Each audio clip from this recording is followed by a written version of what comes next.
I'm not sure how many times I'm allowed to use terms like unprecedented or all-time high or all-time low when talking about the real estate market in Albuquerque, but here we are, December 2021, and we just got the November numbers. I've been perusing them, looking through them, and there's some unprecedented information in here and some data. So let's take a look and run through it. And I appreciate everybody, all your feedback, everybody that watches this.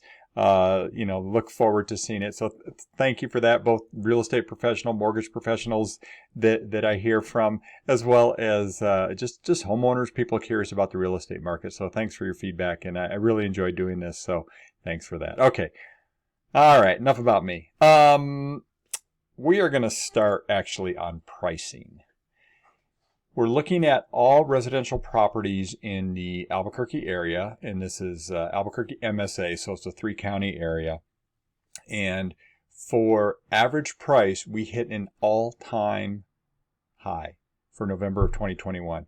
$344,000, that's across all different property types. I'm going to break this down because I think it actually tells us an interesting story here. If we look at single-family detached homes are now at $363,000. That's the average price for the single-family detached home in the greater Albuquerque area. That's a 21% increase over last November. Again, this is this month comparing it to last year, same month. Single-family attached, 24% increase. Manufactured, up 7%. There's not a lot of manufactured, so it's kind of a, we include it in the mix because, it is something that is bought and sold. If we look at it from a rolling 12-month standpoint, so annualized year over year, the single-family attached and manufactured saw an 18% increase. Detached, we saw a 17% increase. Now let's jump over to price per square foot. And now we're looking at the 12-month. Again, this is a year over year. So it'd be December through November. And if we look at the price per square foot for single family detached, 16%. And in this case, we can combine them all together because it's about the same. But we've seen annually a 16.5% increase in price per square foot, which is probably the pace that we are appreciating in the Albuquerque market right now. Somewhere in that range. Obviously, it depends on the home. It depends on the price range. Certain price ranges more than others. Certain neighborhoods more than others. But very generally, somewhere around 16%. Now, if we look at just the monthly number, again, another all-time high. Unprecedented.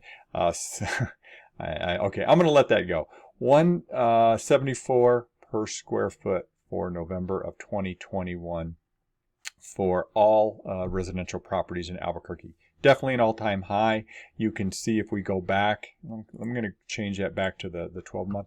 You can see that prices bottomed out somewhere in 2012, and we've been on this steady increase ever since. And one thing I want to point out here, though, if you look at this, going from 2012 when prices started to rise back up again, it was very moderate. 2%, 3%, 4% per year until 2020. And actually 2019 was pretty strong. 2020 is really when things really started to take off, as you can see, and we've had a double-digit price appreciation, probably somewhere around 25% over the past 2 years in home prices. It's a good thing that it was moderate back here because we had maybe a little bit of room to run and not get ahead of ourselves. Jury's still out on that. I mean, the question of affordability, are home prices getting out of line for people? And I think the answer is yes. I think everybody knows somebody that can't afford to buy now because just, the $200,000 house is just a very, just not really a thing that much in Albuquerque anymore. I mean, when you look at the average price is now $360,000. There's not a lot of $200,000 starter homes out there anymore. I mean, starter homes now are around $300,000. So, and there's nobody thinking that that's going to change. If you're thinking there's just going to be all of a sudden everything's going to shift and home prices are going to start crashing, there's just nothing out there that points to that, because if you look at the supply demand ratio, we're in an all-time low, 6.6 months supply. So that's 20 days supply. Generally, they call a balanced market somewhere around 5 months supply. We haven't seen that since, where was this? This was back in 2013. And the thing that's interesting, remember how we were just looking at that? The month supply of inventory was around 6-7 months when home prices started to go up back in 2012. And now we look at where we're at now, 0.6 months supply. You know, to get back to this level, we'd have to have 5,000 homes on the market, you know, to get back in here. Right now, we're at 800 homes on the market. So there's a lot of room to run before we really get in some kind of weird supply-demand equation where buyers are more in the driver's seat. Right now, sellers have the upper hand. You know, for buyers, as many of you know that have, you know, been working with buyers or are a buyer, you know, it's a lot of work. There's a lot of competition.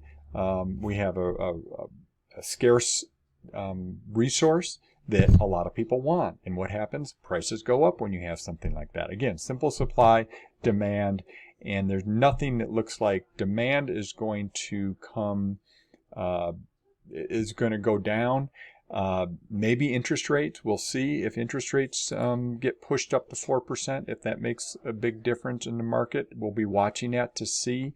Most of the experts, you know, are saying, you know, maybe 3.5, 3.7, somewhere in that range by the end of next year. So nobody's really even projecting 4% interest rates. So, you know, at what point does it not make sense for somebody to buy a house? And then you have to take the rent equation into it. It's like, okay, well, can't buy or too expensive to buy. Well, so I got to rent. Well, if you haven't been paying attention, rents have actually increased percentage-wise more than home prices. So it's very strange, you know, kind of thing going out just for housing in general.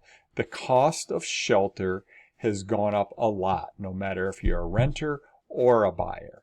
And all the experts in the, you know, economic class and the people that spend, you know, all their time looking at this stuff. I feel like I spend all my time looking at it. But all the people that look at this stuff, nobody is seeing any price decline or rent decline going forward. You know, the demand is just too strong and the supply is just too limited. Lots of reasons I could spend an hour talking about why that is, but there's nothing that looks like that's going to free that up going forward. So, hope that didn't sound too negative. It's just the housing market is very strong. And it looks like it's going to continue to be a seller's market going into 2022 for sure. So if you have any questions about real estate, you can reach our team. We're the Venturi Realty Group at Keller Williams Realty. I'm at 505-448-8888. That's our team number. If you want to reach out to me, if you got questions specifically about the market, if you're in the media or you're another real estate professional and you got questions, I'd love to talk about this stuff. So you're always welcome to reach out to me. You can call the team. You can reach me on Twitter. I'm on Twitter all the time, all housing stuff. And you can reach me on Facebook as well. Thanks for watching.